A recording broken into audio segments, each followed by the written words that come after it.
According to union of chain stores, Iran की जो market है वो 120 ट्रिलियन रियाल की है, मतलब यूएसडी में साल के 3.2 बिलियन डॉलर्स की। आज हम इस वीडियो में बात करेंगे कि हम ईरान को डेनिम जीन्स एक्सपोर्ट करके अच्छा प्रॉफिट कैसे कमा सकते हैं। वीडियो को अंत तक लाजमी देखिएगा ताकि आप लोगों को बहुत सी चीजें क्लियर हो सके। बात करते हैं कि ईरान को ही हम क्यों एक्सपोर्ट अच्छे कर सकते हैं और अच्छा रेवेन्यू जनरेट कर सकते हैं। सबसे पहले हमें वहां की जो एक तो पॉपुलेशन का पता होना चाहिए कितनी, और वहां पे जो कल्चरल चीजें हैं, मतलब कि वहां पे क्या हम पहन सकते हैं, क्या पहना जाता है वहां पे जो लोग रहते हैं, वुमेन्स क्या पहनती है, मेंस क्या पहनते हैं, क्या चीज जो है बहुत ज्यादा डिमांडिंग है। तो अगर हिसाब लगाएं वहां पे जो है जीन्स की पैंट बहुत ज्यादा इस्तेमाल की जाती है। अच्छा, क्या ईरान जो है वो खुद पैंटें नहीं बना सकता? क्यों नहीं बना सकता, वो भी तो बनाता है, उसकी भी तो गारमेंट्स की बहुत ज्यादा डिमांड है, वो भी तो बहुत ज्यादा एक्सपोर्ट करता है। तो जब वो एक्सपोर्ट करता है तो फिर लोकल क्यों नहीं अपनी जो है उसकी खपत को पूरा करता है। तो इसमें ऐसा है कि जो वहां पे लेबर है ना, लेबर कॉस्ट जो है वो बहुत ज्यादा पड़ जाती है। इस वजह से जो उसकी जो अब वो यूरोप में एक्सपोर्ट कर रहा है, ठीक है, या अमेरिका में एक्सपोर्ट कर रहा है, तो वो जो है उससे उसको जो डॉलर्स में मिलते हैं पैसे, या पाउंड्स में मिलते हैं, या यूरो में मिलते हैं पैसे, तो वो जो लेबर कॉस्ट है ना वो सारी निकलती रहती है। लेकिन अगर वही जो है पैंट वगैरह, जीन्स वगैरह जो अपने सिटी शहर में बेचता है या अपनी कंट्री में बेचता है, तो उसको वो प्रॉफिट नहीं मिलता, क्योंकि तो वो उसकी जो है वो जो लोकल क्वालिटी है वो जो है उसको खपत को पूरा नहीं कर सकती, लेबर कॉस्ट ही पूरी नहीं करती। इसलिए वो जो है पाकिस्तान से इंपोर्ट करता है, इंडिया से इंपोर्ट करता है और चाइना से इंपोर्ट करता है जीन, काफी तादाद में। जितनी वहां पे जो है ना डिमांड है उस हिसाब से हम लोग उसको एक्सपोर्ट नहीं कर सकते। क्यों नहीं कर सकते? अब ये समझ से बाहर है कि हम इतनी एक्सपोर्ट क्यों नहीं करते। हालांकि एक्सपोर्ट करना ईरान को इजी है, इतना मुश्किल नहीं, लेकिन ऑब्वियसली बहुत से लोगों के माइंड में ये होता है कि यार हम जो अगर ईरान का वीजा लग जाएगा ना हमारा, या हमें अफगानिस्तान का वीजा लग जाएगा, ये दो कंट्रीज हमारी नेबरिंग कंट्रीज हैं, ठीक है, यूएस सैंक्शंस की वजह से हम लोग इधर नहीं जाते। इसलिए नहीं जाते कि अगर वीजा लग गया तो हम यूरोप जाना होगा, तो यूरोप का वीजा कैसे लगेगा भाई, वो बात की बातें हैं। पहले आप इधर तो देख लो कि इधर जाके हमने तो अपना बिजनेस करना है, यूरोप से भी पैसे लेके आने, इधर से भी पैसे कमाने हमने, तो हम कैसे कर सकते हैं, कैसे बिजनेस कर सकते हैं और रेवेन्यू जनरेट कर सकते हैं। हमें तो अपना मेन जो थीम, हमारा जो मेन टारगेट है वो तो यही है कि पैसे जनरेट करना है, और वो भी एक्सपोर्ट करके, चाहे वो कोई भी कंट्री, हमें तो एक्सपोर्ट करनी है। अब डेनिम जीन्स 95% जो है ना लोग वो डेनिम जीन्स को यूज करते हैं। अब उसमें क्वालिटीज है, क्वांटिटीज है, क्वालिटीज हैं, कौन कौन सी क्वालिटीज वो यूज करते हैं। 90% जो लोग हैं वो जीन्स, 90 to 95% सर्वे के मुताबिक जो है वो जीन्स ही पहनते हैं। और वो बैगी जीन्स, जो नॉर्मली बैगी जीन्स भी चलती है, जो डिमांड है, डिफरेंट जीन्स है वहां पे। अब कितनी टाइप्स की जीन्स है वो ऑलरेडी मैंने डेनिम जीन्स में बताया था कि जो एक्सपोर्ट करते हैं सारी क्वालिटीज चलती है। ज्यादातर बैगी जीन्स जो है फीमेल्स यूज करती हैं। तो वहां पे अब डिमांड, अब देखिए, अब डिमांड तो बहुत है। अब आप एक नए एक्सपोर्टर हो और डेनिम जीन्स का काम कर रहे हो, थोड़ी छोटी सी फैक्ट्री है, यूनिट लगाया हुआ, स्टिचिंग यूनिट है आपका, आप चाहते हो मैं भी एक्सपोर्ट करूं, तो आप लोग कैसे कर सकते हो एक्सपोर्ट? बहुत आसान है। आप लोगों को कोई जरूरत नहीं नेट पे बैठकर मार्केटिंग करने की, देखो उस पर भी तो खर्चा करोगे ना, कोई जरूरत नहीं करने की। आप यहां से वीजा लगवाएं और ईरान पहुंच जाए। ईरान में किस सिटी में आपने जाना है? तेहरान हो गया, शिराज हो गया, कुम हो गया, मशहद हो गया, तबरेज हो गया, ये 5-6 सिटीज जो ऐसे हैं, इसमें आप विजिट करें। ये बड़े बड़े हब्स हैं, ठीक है, बड़े बड़े यहाँ पे जो बैठे हैं ब्रांड्स बैठे हैं, यहाँ पे आप विजिट करें। देखिए ब्रांड्स तो ऑलरेडी हर जगह है ना, पाकिस्तान में भी बैठे हैं, इंडिया में भी बैठे हैं, वहां पे भी बैठे। तो आपको तो अपनी जो है अपनी क्वालिटी को वहां पे प्रेजेंट करना है। जो भी आप एक्सपोर्ट करते हो या आप जो हो लोकल बना रहे हो, यहाँ पे एक चीज जहन में रखिएगा, जो एक्सपोर्ट का लेफ्ट ओवर मिलता है ना पाकिस्तान में, मतलब जो लेफ्ट ओवर है वो वहां पे एक्सपोर्ट नहीं करना, क्योंकि वहां पे आप ले जाओगे पिट जाओगे, ठीक है। अच्छा, अब बात समझाता हूं कि आपको एक्सपोर्ट कैसे करना है। आपका छोटा सा यूनिट है, ठीक हो गया। अब यूनिट आपका छोटा सा है और आप चाहते हो कि मैं एक्सपोर्ट करूं, तो आप कर सकते हो, छोटे लेवल पे एक्सपोर्ट कर सकते हो। यहाँ पे आपको करना क्या है, यहाँ पे आपको सबसे पहले विजिट करना है ईरान को। जैसे मैंने 5 सिटीज बताए, आप कोई भी डिसाइड कर लें, या 2 सिटीज में आप विजिट कर लें। ऐसा नहीं कि वहां जाएंगे तो आप एक ही सिटी में विजिट करके वापस आ जाएंगे, आप 2 सिटीज में विजिट करें।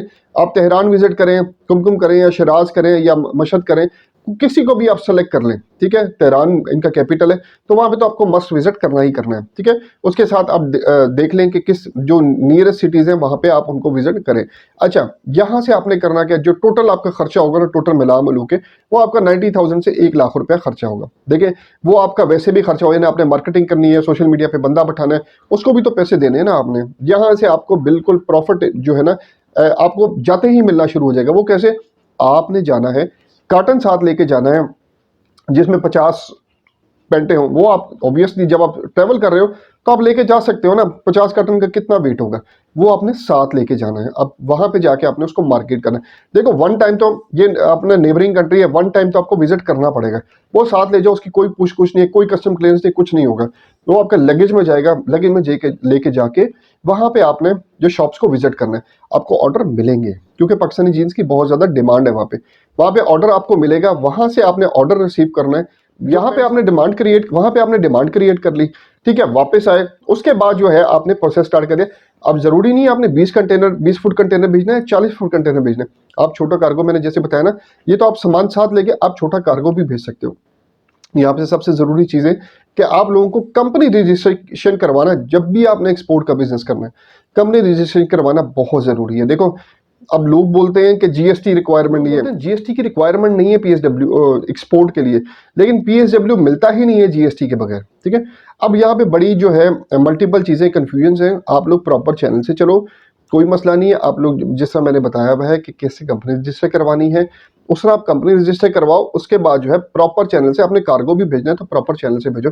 कोई दो नंबरी करने की जरूरत है। लोग आपको कहें जी हाँ ये दो नंबरी कर लो, हम ये कर देते हैं, हम इतने पैसे दे दो, हम ये कर देते हैं। भाई आप लीगल वे से चलो, आपको कार्गो दुनिया में कहीं भी जा सकता है, ठीक है। आपने यहाँ से कार्गो बुक करवाना है। कार्गो जो बहुत ज्यादा, जब आप ऑर्डर ले आओगे चाइना से, सॉरी ईरान से वापस आ जाओगे, आपको ऑर्डर्स मिल जाएंगे। आपने जो कार्गो बना 10 कार्टन का हो गया, 8 कार्टन का हो गया, तो कार्गो वाले यहाँ बैठे हैं जो ईरान को डील करते हैं।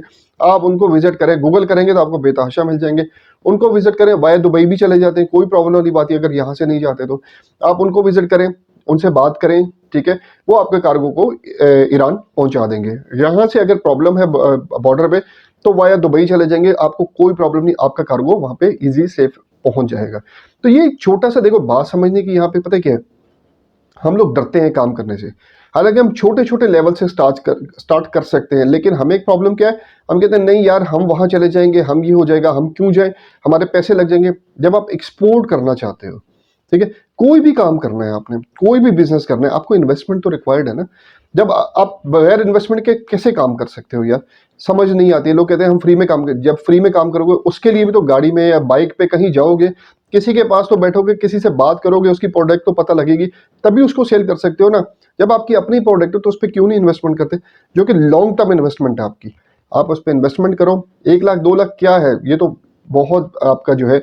दुबई साइड पे मत भागो फिलहाल, जो छोटे शिपमेंट करने हैं ना अपने दुबई साइड पे मत भागो। अफगानिस्तान बहुत अच्छी कंट्री है आपकी, ईरान बहुत अच्छी है, नेबरिंग कंट्रीज में बहुत जबरदस्त है, बहुत प्रॉफिटेबल जो है आपकी प्रोडक्ट के, बहुत प्रॉफिट मिल जाता है आपको। डिमांड जो होगी अकॉर्डिंग टू डिमांड आपने प्रोडक्ट तैयार करनी है। ये नहीं कि आपको डिमांड किसी और प्रोडक्ट की भी आई हुई हो, आप क्या नहीं जी ईरान ही है, खैर है, अकड़ बकड़ कर लो, कोई मसला नहीं है, हम कोई भी भेज देंगे चल जाएगी। ऐसा बिल्कुल भी नहीं है। वहाँ पे जो प्रोडक्ट की डिमांड है वही भेजनी है आपने। अगर जो करेंगे ना 21 भी करेंगे तो वो रिजेक्ट हो जाएगी, फिर आप उसके खुद जिम्मेदार होंगे। दूसरी बात यह है, आप पेमेंट टर्म्स क्या हैं, ठीक है। जब आप पहली शिपमेंट अपनी लेके जाओगे, मतलब कार्गो लेके जाओगे, तो वो तो थोड़ा सा आप जो भी 50 मिनट लगे वो तो कैश पेमेंट ले आओगे, ठीक है।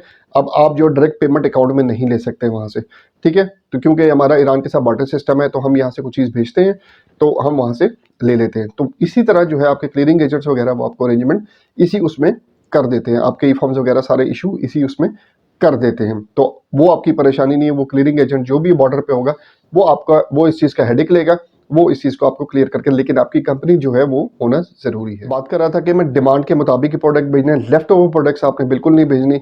अगर उन्होंने बैगी मांगी है तो बैगी भेजनी है। बाकी जो देखो आप समझदार हो, अपनी प्रोडक्ट की क्वालिटी इंक्रीज करोगे तो डिमांड बढ़ेगी, अपनी प्रोडक्ट की जो है क्वालिटी को डिक्रीज करोगे तो डिमांड कम हो जाएगी, फिर वैल्यू उसकी जो आपकी मार्केट जो वैल्यू है वो खत्म हो जाएगी प्रोडक्ट की। तो प्रोडक्ट जो है क्वालिटी पे कॉम्प्रोमाइज मत करो, 2 रुपए महंगी दे दो, 2 रुपए कम बचा लो, लेकिन क्वालिटी पे कॉम्प्रोमाइज ना करो। ये first impression is the last impression, इस चीज को समझो। यहाँ पे हमने कचरा जो है भेज के हमें कोई पैसे नहीं मिलेंगे, हमें अच्छी क्वालिटी भेजनी है और पैसे मिल रहे हैं। पेमेंट टर्म्स की बात कर रहा था, पेमेंट टर्म्स 2 तरीके से आती है। वो जो है या तो हुंडी के जरिए आती है या फिर आपको जो है वाया दुबई आती है, ठीक है। ये 2 वेज हैं कि आपको पेमेंट ऐसे मिल जाती है, या आपका कोई बंदा है वहाँ पे तो वो आपको पेमेंट जो है वो करवा देता है ईरान में, तो वहाँ पे पेमेंट इजीली आपको मिल जाती है। पेमेंट का कोई इशू नहीं है। जब आप डील करने जाएंगे, आप जब विजिट करेंगे तो आपको बंदे का पता लग जाएगा, उसकी शॉप वगैरह देख लेंगे। दूसरी चीज़ यहाँ पे बहुत अहम चीज़ है कि बंदा कहेगा ठीक है आप जो है हमें माल भिजवा दें और हम कर लेंगे। जब आप पहला विजिट करोगे, ठीक है, तो आप उसे को ठीक है कोई प्रॉब्लम नहीं है, मैं आपको माल भिजवा देता हूँ, आप मुझे अपना चेक दे दो और एक रिटर्न एग्रीमेंट कर लो। ये चीज़ आपने लाजमी करनी, इसके बगैर आपने माल कहीं, वैसे तो ऑल ओवर द वर्ल्ड नहीं भेजना, लेकिन ईरान में आपने खसूसन तौर पे नहीं भेजना। आपका जो एग्रीमेंट होगा और उसके चेक की कॉपी आपके पास होगी, जो डेट पर पेमेंट का होगा उस पर उसने भेजनी है, सामान आपने उससे पहले भेजना है ताकि वो चेक आपका क्लियर है। अगर नहीं देता तो उस सिनेरियो में आपके पास प्रूफ तो होगा, तो प्रूफ करके हम पेमेंट वहां से इजीली ले सकते हैं, कोई प्रॉब्लम नहीं है। वहां के रूल्स पाकिस्तान की तरह नहीं है, अच्छे रूल्स हैं। तो ये एक छोटी सी वीडियो थी। बहुत से कमेंट्स आते हैं सर हमें ईरान में एक्सपोर्ट करना बताएं, छोटे जो लेवल पे एक्सपोर्ट भी क्या हम कर सकते हैं। बहुत से क्वेश्चन, बिल्कुल आप कर सकते हैं। आप हिम्मत करेंगे तो करेंगे, घर बैठ के आपको कोई भी घर आके नहीं कहेगा उठो भाई और एक्सपोर्ट करो। आपको खुद हिम्मत करनी है और खुद ही एक्सपोर्ट की तरफ आपको आना है। बहुत अच्छा बिजनेस है, प्रॉफिटेबल बिजनेस है। जो जीन्स की बात करिए तो बहुत हाई प्रॉफिटेबल बिजनेस है और आप करके अच्छा रेवेन्यू जनरेट कर सकते हो। तो मेरी वीडियो को लाइक, सब्सक्राइब और शेयर लाजमी क्या करो ताकि आने वाले इंपोर्टर्स एक्सपोर्टर्स भी कुछ ना कुछ सीख सकें। अगली वीडियो तक के लिए अपने भाई को इजाजत दीजिएगा। अल्लाह हाफिज़।